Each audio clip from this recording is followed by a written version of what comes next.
hello everybody. I'm Marcus Ross, and as you heard, I'm a game designer and a board game designer. When you hear that, you think probably these. These are mass market games, and everybody's played them, everybody loves them. This is not particularly the type of game I'm talking about. My friends and I, we've played these games, we're kind of done with them. But I mean, they work because you played them with your parents, they played them with their parents. They're fun games. But I'm talking more like these.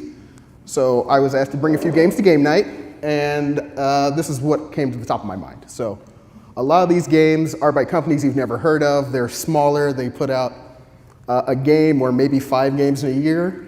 And these are all accessible games. So like these are all games that play in under an hour and are pretty easy. So this is actually a response I got to my tweet.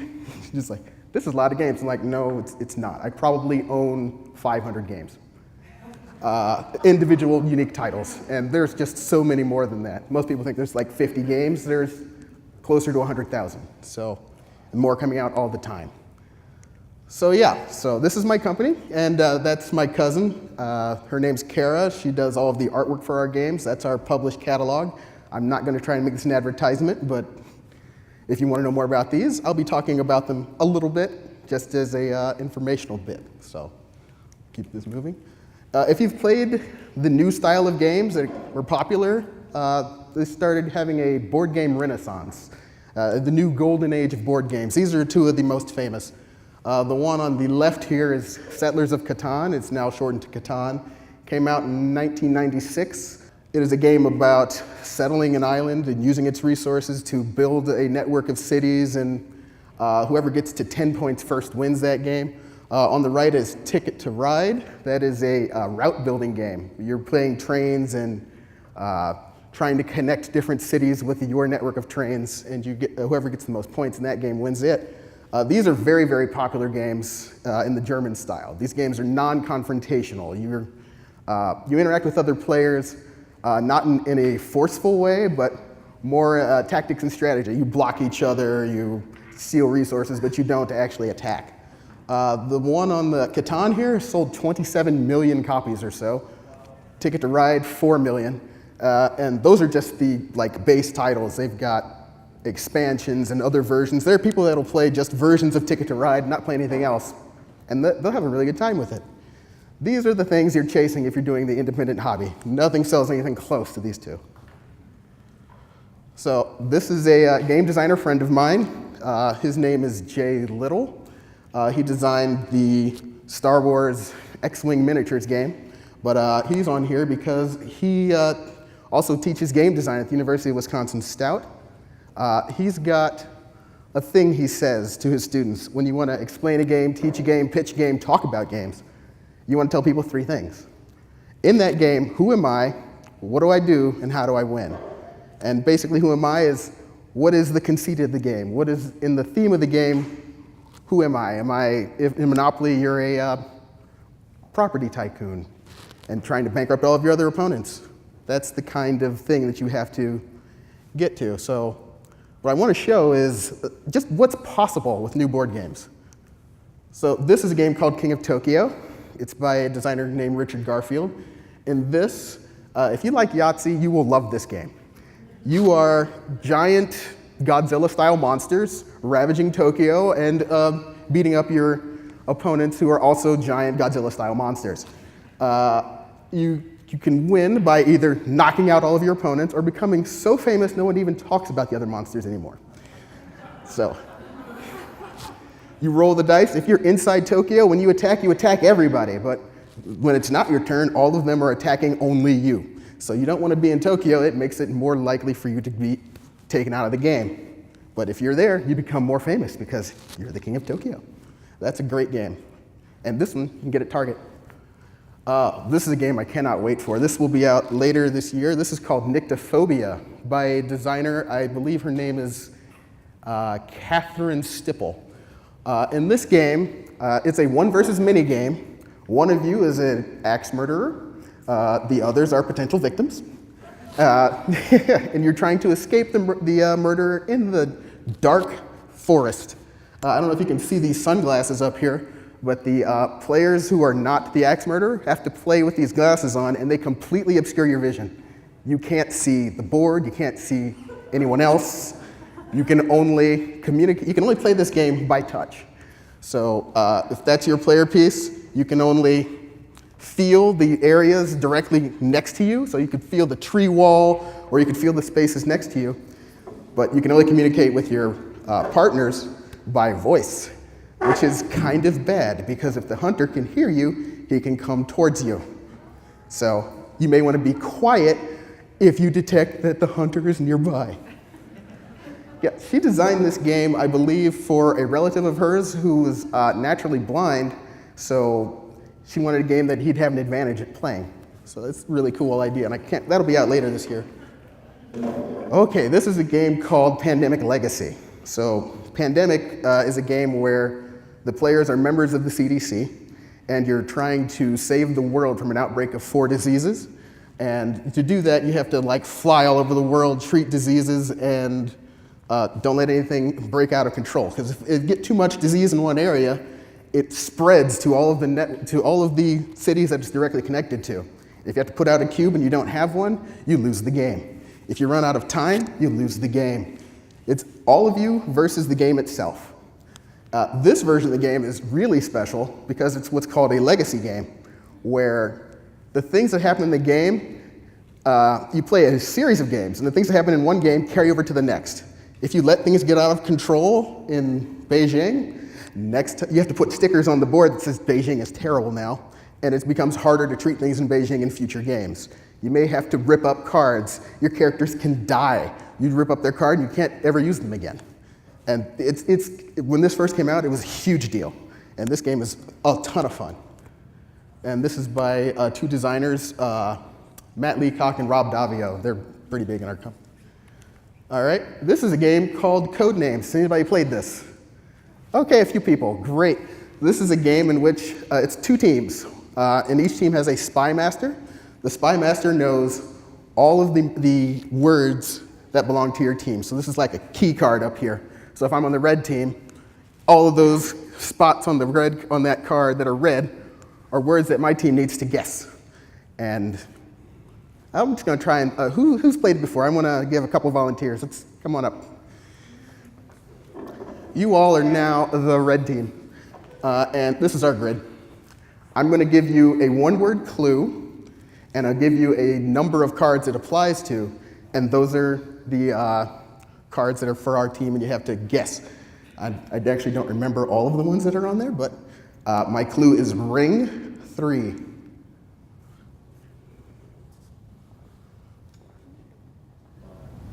A bell rings. Oh, yeah. I'm bringing this to you guys so they can hear you deliberating, because I can hear you, but I don't know if they can. Our first guess is going to be bell, because a bell rings.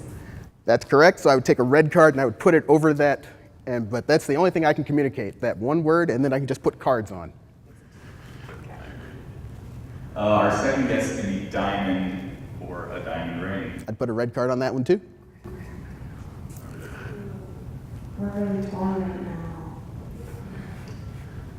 We thought belt because it's in the shape of a ring, it can be, but this guy over here thinks dwarf because Lord of the Rings.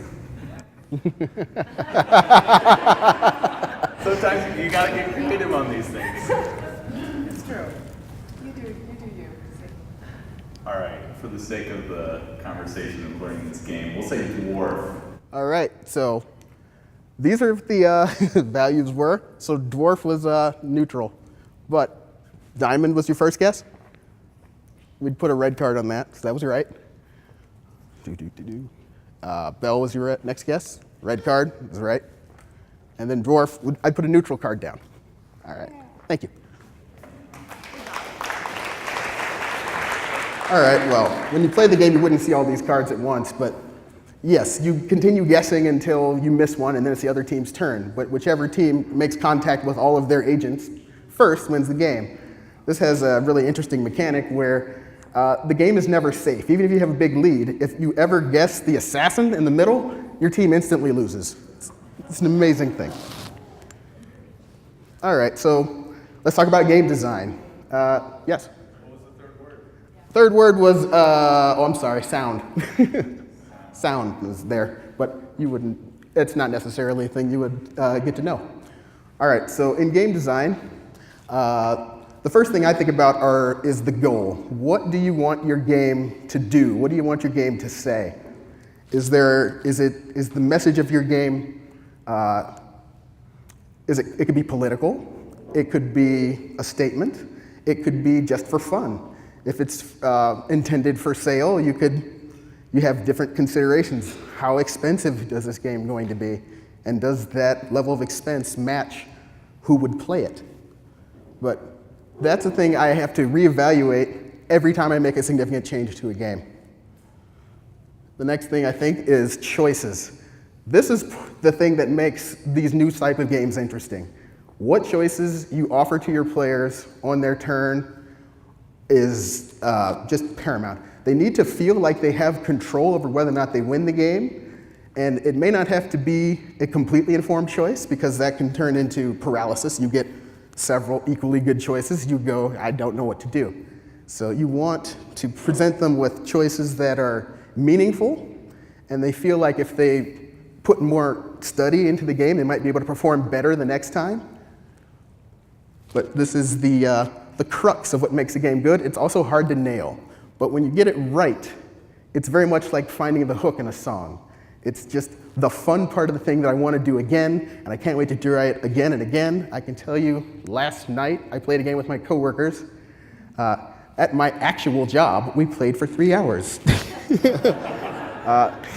Long after everyone else had gone home. We were at the office playing a game. The other thing is, a lot of people ask game designers, do you think about theme first or mechanics first? And that's really just a left brain, right brain question. Is it how the game works, or is it what the conceit of the game is? And for me, in the best games, they're tied together and inform each other. One of my games is called Bees. In that game, you have 5 dice. They're a hive of bees. You use them to pollinate flowers, and you use those flowers to build a beehive. Whoever builds the best beehive wins the game. So all the flowers are hex-shaped things, and then they kind of connect together. It's really, the way you play the game very much feels like taking bees and putting them on flowers and using them to build a beehive. They kind of reference and inform each other. It's just kind of a good deal. So here's a game that I started working on at Spielmasons. Spielmasons is our game design club. We meet at Spielbound right here in Omaha. That's on 33rd and Harney. If you haven't been, you should absolutely go. We have 2,000 unique games, which is kind of a lot. This is the start of a word game that I started working on. At this point, it was called War of Words. The conceit was the card game War, which is terrible, and a word game, which are generally boring. I tied the two together, and I started off with like some just letter cards. All the vowels are blue, all the consonants are black, and then some weapons written on pizza tables. So everyone would have a deck of cards. You'd put a few out, and you'd have a whiteboard, and you'd write a word on it using the letters on the table, and then you'd take one of the weapons. But there's one less weapon than there were players. And I started playing this by myself. For me, to do game design properly, you should first take the barest idea you have, make it into a prototype that you can play, and get it on the table just as soon as possible. Everything else is just talking. You've got to actually, so I played this by myself, just handwritten on blank index cards. When I got it to something that was at least that good, I took it to my group, that's in the upper corner there, and had them play the first one. And we found out this game is terrible, and that's fine. But so I decided to make a few changes. One, we got rid of the war mechanic. It just wasn't working. Then I changed the name because we got rid of the war mechanic. It became a game called Scarlet Letters. And I changed it from attrition, where you were trying to take down other people's deck till they had no cards left, and changed it to a point system. To do that, I just started studying other word games. So over here is all the distribution of letters and the number of points they're worth in a variety of different games. That's a game called Unspeakable Words, Boggle, Bananagram, Scrabble. And then I further changed it to add some silliness to the game. We've got these cards over here that tell you something weird to do when you write your word on your board. I made the boards bigger, and I also changed the name of the game to Scarlet Letters. So that's us at Spielbound playing the new version of the game. But, you know, as time goes on, you do more and more work. At this point, I enlist Kara. Kara is great at art. We kind of split our duties. I do most of the game design. She does all of the artwork. So she took my evolving set of terrible things and made a very pretty version of it. And I took this version to a board game design convention called Protists Field in Minnesota. This is a game designers convention.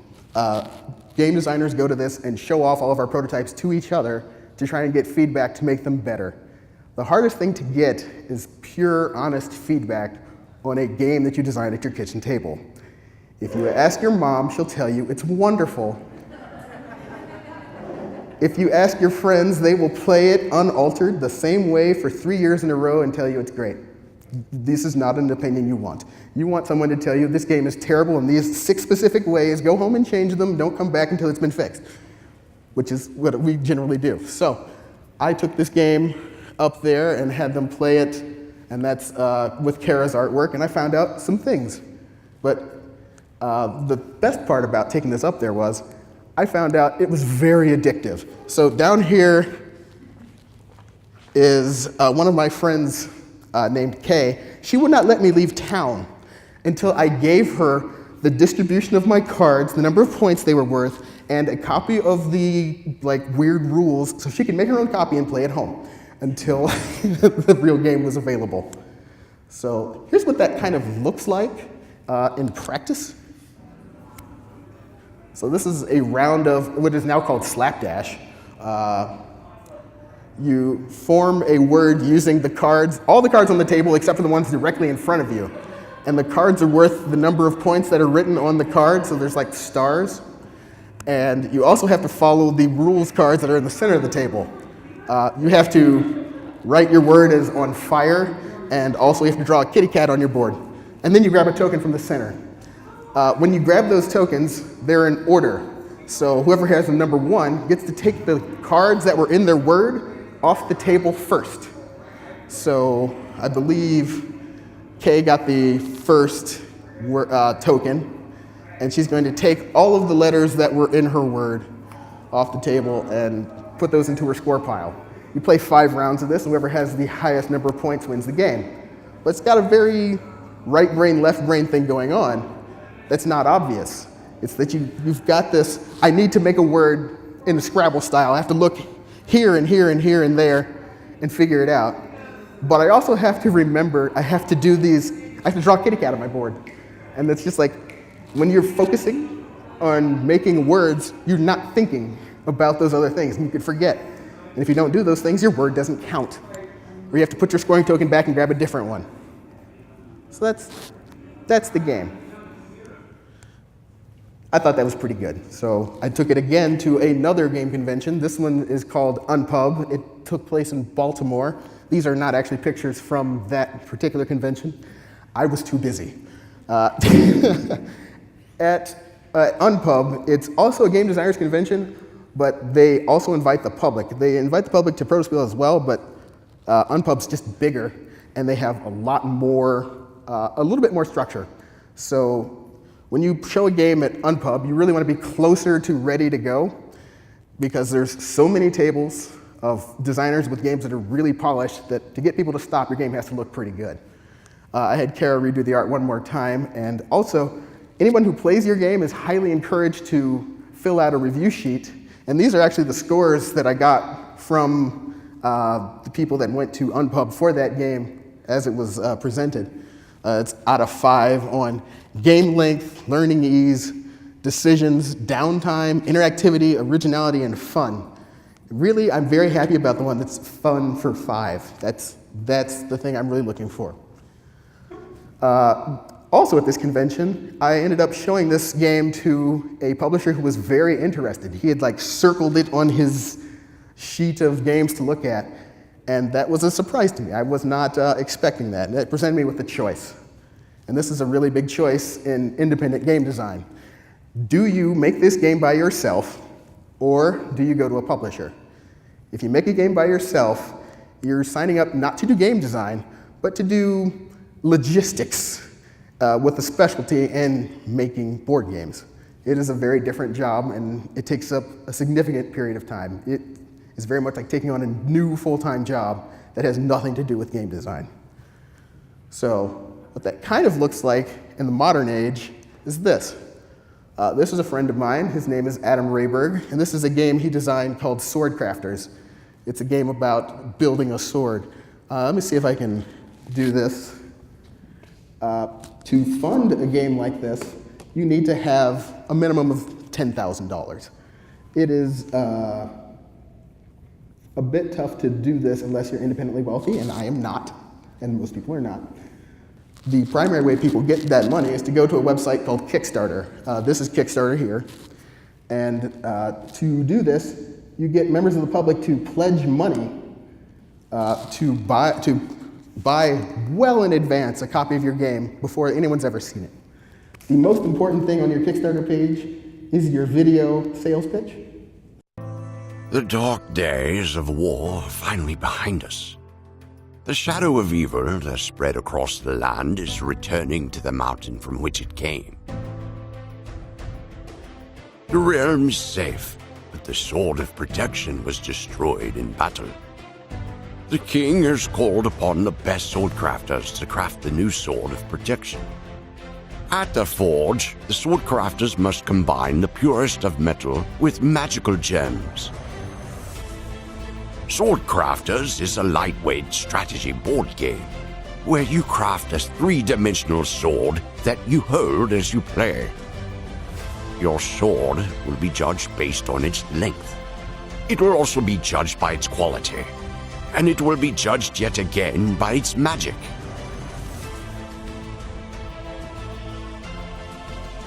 On your turn, make a cut in the grid of sword tiles. A cut must be made completely straight and may not affect more than one grouping of sword tiles. Each crafter will make one cut within the grid. After all cuts are made, select one grouping of sword tiles. Select the grouping with the first player tile if you want to improve your positioning for the next round. After the round, craft your sword tiles into your sword.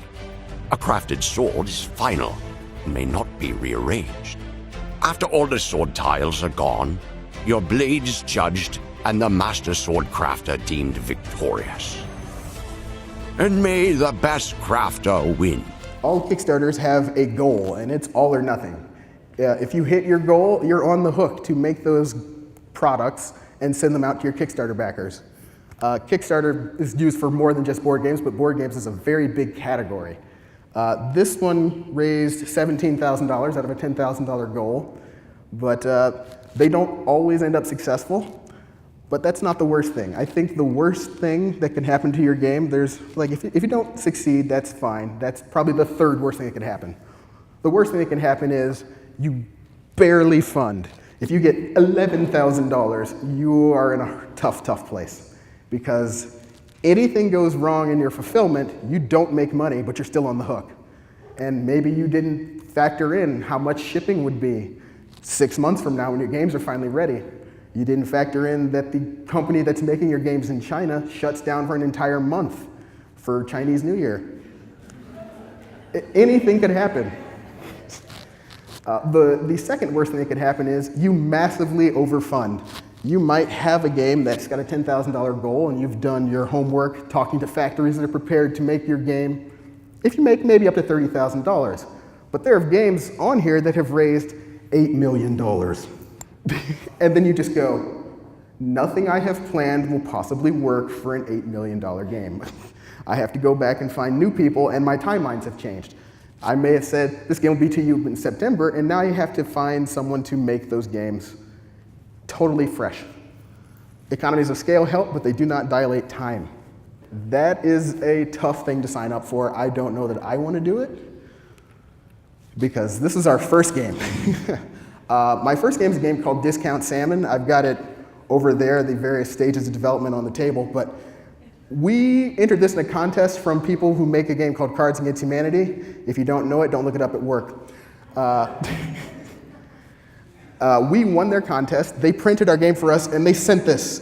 This is $10,000 worth of my game. It's 2,500 copies delivered to my house. And from there, I have to get these two people that buy a copy off the internet and send it to them through the mail. So this is actually me and Kara signing games, putting them in envelopes, shipping them all over the country. And that's kind of fun. I mean, it gives you the personal touch, but it's also kind of overwhelming. So with my word game, I actually took up a publisher on that offer to have them print it. So this is the actual contract for our word game, which got renamed from Slapdash to Let Her Go. And they actually let Kara do all of the artwork for it. So this is pretty cool. When you sign a game with a publisher, it's very much like signing a book with a publisher. They do all of the marketing, they do all the distribution, they do all the promotion, they take on all of the risk. And in exchange, you get paid royalties. It's not a very large amount, but it lets me focus on game design. I don't have to worry about fulfillment. So for this game will be out in the next couple months. So I'm excited about that, and we'll see how it does. But like most games get a small print run, so they're what's called one and done. You might print anywhere from 3,000 to 10,000 copies of the game. When those are gone, it's over, unless it's a very successful game. They go to do reprints. So a lot of these games, if you like them, get them when you see them. But when I think about game design, I think about the T1000. Just relentlessness. You need to be going after the goal just constantly. And you have to be willing to put in a lot of work that doesn't go anywhere and be willing to throw it away and start over again. So like for Discount Salmon, a very simple game, I've probably got 5 different prototypes on the table that I learned something new, put it away, make a new version, try it again. And the amount of time between when you first have an idea and when someone can buy it off a shelf, you'd be very hard pressed to get it under a year. And like one of my games, Bees, took an entire year of development before it was ready for someone to pick it up and take it somewhere. So this is why I do it. That's a very badly exposed picture, but that's my dad at the head of the table, that's his brother, and that's my mother here, and we're playing dominoes. This is just something I love. This is a good, I don't have very many pictures of us playing board games, but this is a good one. I lost my dad in 2010, and that was the impetus for me to start thinking, what do I want to do with my time? And that's when I actually started doing board game design as an actual thing. And my mom got to see that, and she was very encouraging of that. I always made games when I was little, but I never thought about doing it as an actual venture. And I lost my mom in 2016.